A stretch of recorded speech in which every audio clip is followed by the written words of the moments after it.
Episode 5 for in-person voters. Early voting or election day voting? Which should I do? Welcome back. I'm Richard Bell.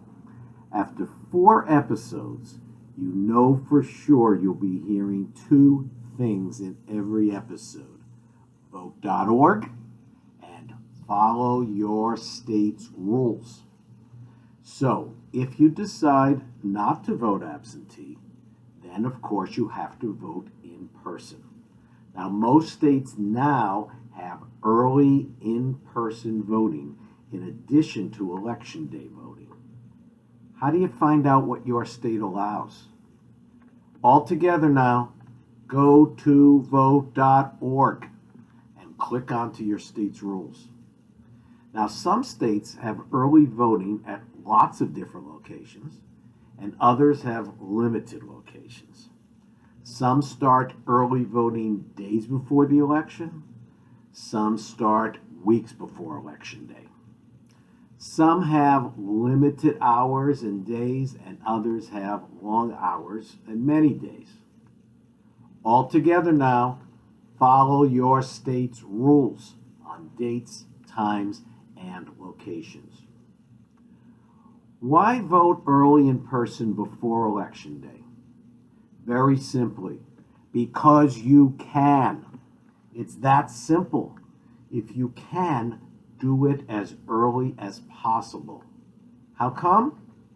Shorter lines, convenience for your work and home schedules, and most of all, if you do it and there is some kind of registration issue or poll issue, you can fix the mistake in time to vote by Election Day.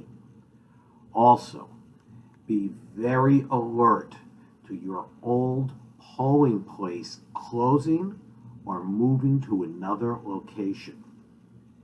It happens, and it happens more often than you think. And if you show up at the wrong polling place in some states, you will not be allowed to vote in the old polling place. The best way to know your correct polling place in advance is to go to vote.org, and on the bottom of the page for your state, scroll down to off-site links and click on to find your polling place. Do it. Please do it before every election.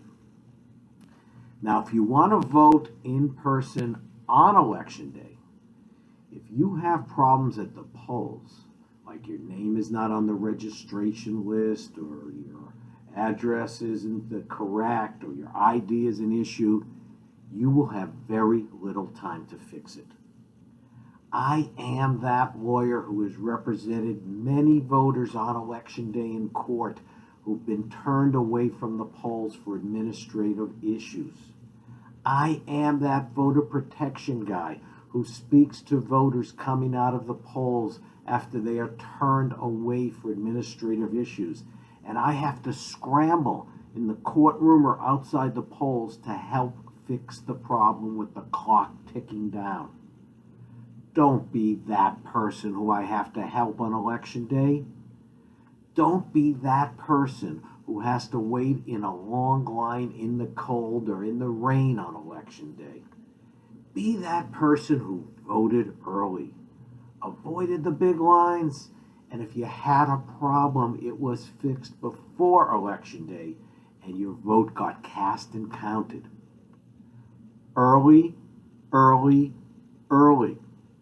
I'm begging you, if you do in-person voting and your state allows you to vote early, then vote early. Take a friend, take a relative, take every registered voter you know. You will be very happy you did. I will be very happy you did. Episode 5 may turn out to be your best friend. Do it early. Please. Don't make me beg you again. Now, episode 6 is coming up, and it's entitled, Even After Watching Episode 5, and the 4 episodes before it, I'm still having problems registering or voting. What should I do? See you soon.